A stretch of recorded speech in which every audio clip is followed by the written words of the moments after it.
The NFL season is almost here, so it is time to start buying sports cards that you want to sell throughout the season for profit. Or is it? In today's video, we're going to answer when the best time is to buy those cards to flip throughout the season, and the answer might surprise you. We're also going to look at the 2024 NFL preview, but first, here's the intro.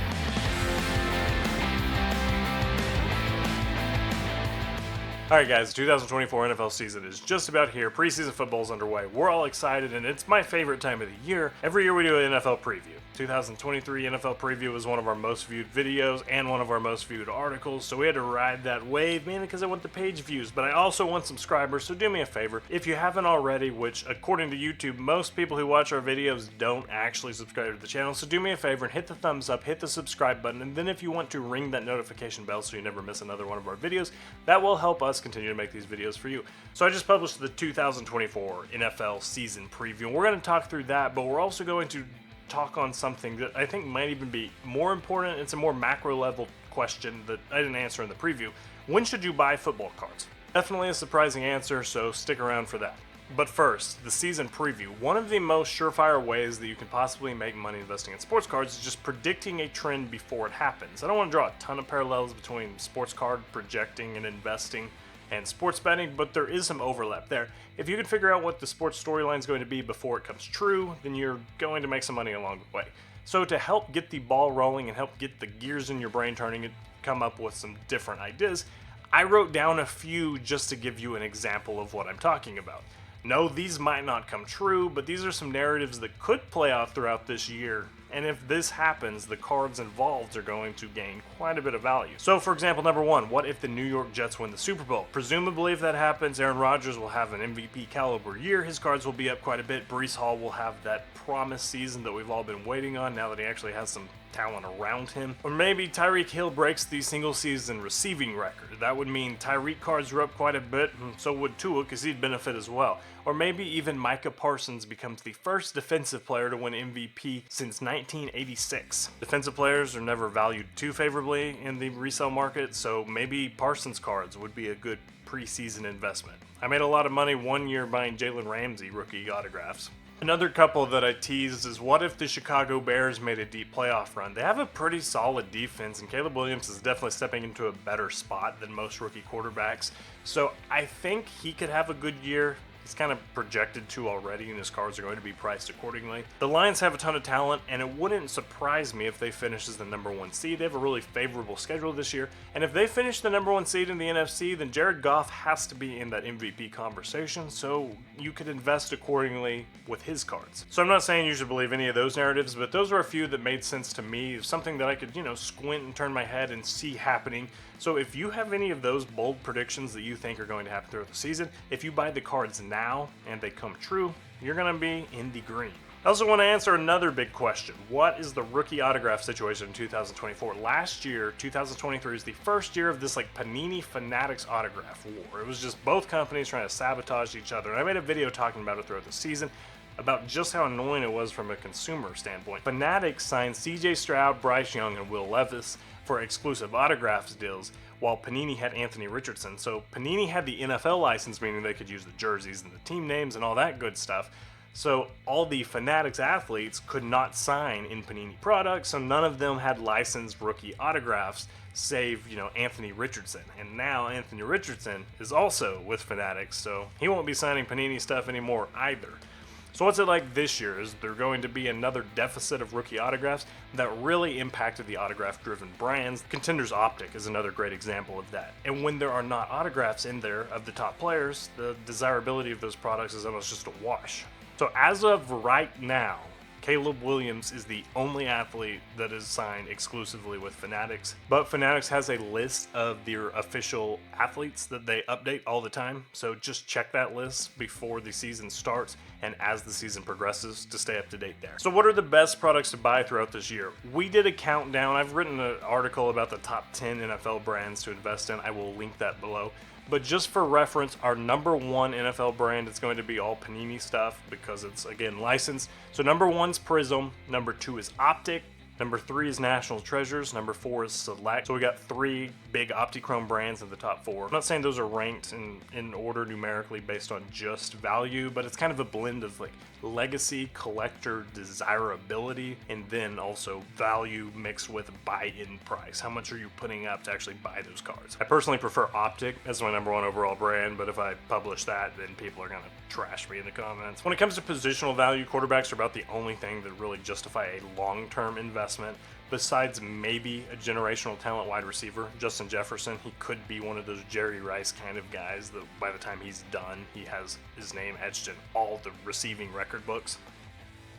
But for the most part, I encourage you to just buy quarterbacks. So with that in mind, here's some quarterbacks that could be good investments this year, and we look at this list completely disregarding the top quarterbacks, the Patrick Mahomes, Lamar Jackson, Josh Allen. Those guys I didn't include in this list just because I don't know how much more upside those have. Jordan Love even is being priced exceptionally high. He's being priced right now like he's going to finish number 3 in MVP voting. That's kind of crazy to me. He's very good, but I wouldn't price him like we've already seen it. We've seen 8 good games. Anyways, number 1, Deshaun Watson. People don't like him.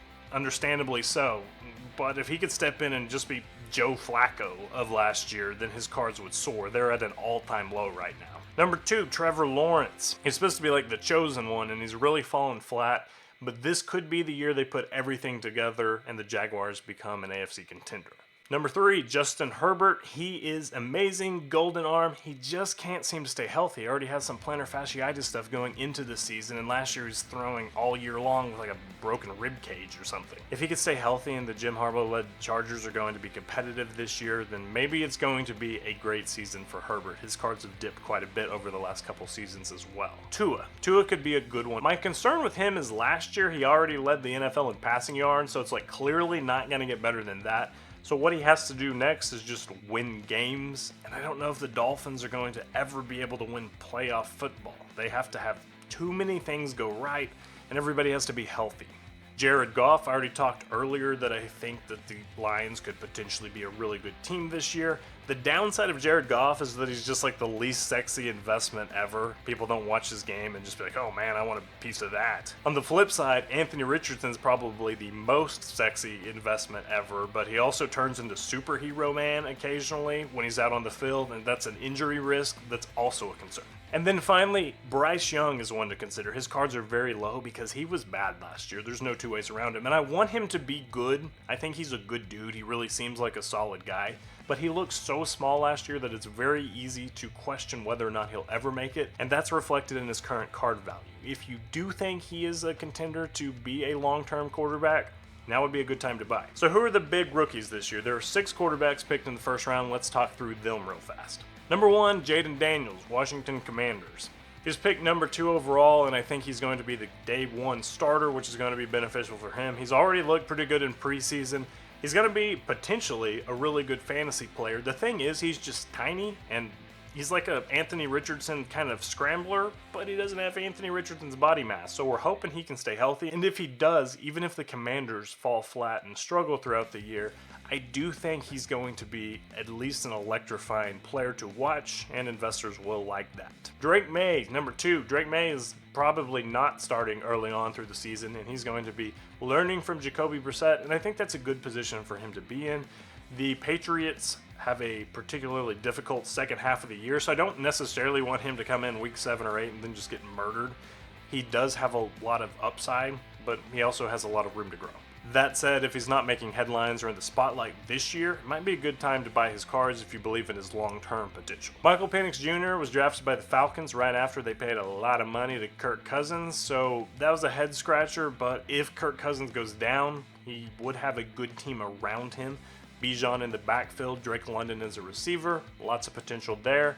I just don't know when we can expect Michael Penix to play. J.J. McCarthy was one of the most controversial picks. He had a lot of people in his corner. A lot of people pointed to holes in his game and said he has a lot of growing to go. Right now, it seems like Justin Jefferson's more in Sam Darnold's camp. He really thinks that J.J. McCarthy needs to learn how to have some touch. So McCarthy might be riding the bench this year, or at least most of the year, and learning as he goes. So realistically, we can probably expect to see McCarthy riding the bench for most of this season, unless something surprising happens or anything changes dramatically. And again, kind of like Drake May, that means his cards could be an attractive investment. He will just not be talked about as much as the quarterbacks that are actually playing football.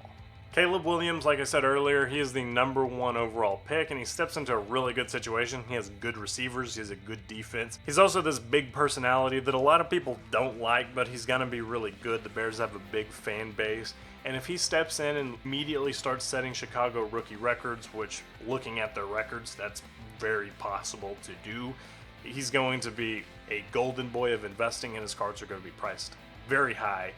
The downside is they're already priced pretty darn high. And then finally, Bo Nix. This might be the most surprising pick of the round, right up there with Michael Penix Jr., but it seems like Sean Payton loves Bo Nix, and I don't know that Bo Nix is ever going to be the next Drew Brees, but if he can figure out how to play for Sean Payton and make the Broncos competitive, then his cards could be worth quite a bit. He does seem like a really likable guy, and the Broncos have a pretty big fan base. And now, finally, because so many people are buying football cards right now, I wanted to answer the question, what is the best time of year to buy football cards? I've always said sports card investing is great because it's kind of like the stock market. If you knew you could buy Facebook for discounted between October and December, and then just make 20% profit every year. Because of the way the offseason, regular season, and playoffs work when it comes to sports card investing, you can kind of do that. There's a pretty consistent pattern. So the best time to buy football cards, unfortunately, has already passed. As you can see by this chart from our friends at Card Ladder that just shows the last year of sports card performance, this is kind of the pattern that you see pretty consistently year to year. So the dip is during the playoffs, after the Super Bowl, then right into the offseason. You can see January through March was the lowest times. Of course, there are some cards being sold January to March, but those are basically the teams still in the playoffs. That number obviously gets smaller and smaller every week. One team wins the Super Bowl, and their cards are super valuable. And then other than that, everybody else is just kind of out kicking rocks. So a lot of people actually have the misconception that during the playoffs is the best time to sell, but looking at the year-to-year charts, it's actually probably one of the worst unless you just happen to have a ton of rookies of the Super Bowl contender. Ironically, and this is the really fun part, now is one of the better times to start selling. I know it's crazy, but if you have those chosen players, the ones that we talked about earlier, there's so much preseason hype built into the excitement of a new year, this clean slate, that people somehow forget all their flaws. People forget Justin Fields is a walking turnover and just see his potential and his flash, and they pay a lot of money for his cards, and then he starts playing, and by week 7 or 8, it's like, wow, I don't know if he's a starter, and then the whole thing starts coming down. So if you look at this chart, you can see here's September, this is the beginning of a season, and then once football starts being played through the year, that just progressively slides. And that's pretty darn consistent. So the buildup is actually going to be somewhere from May to September, and then you're going to peak, and then you're going to start going down. So bear that in mind. Obviously, if you're buying somebody who's considered like a sleeper, then it's still not a bad time to buy those cards and see how it plays out. But remember that right now there's a lot of other people very excited about buying sports cards to sell later. So because so many people are buying, you're going to be buying at a premium. Thank you guys for watching this video. I hope you're as excited about the NFL season as I am. Comment below who you think is going to win the Super Bowl. I will see you next time.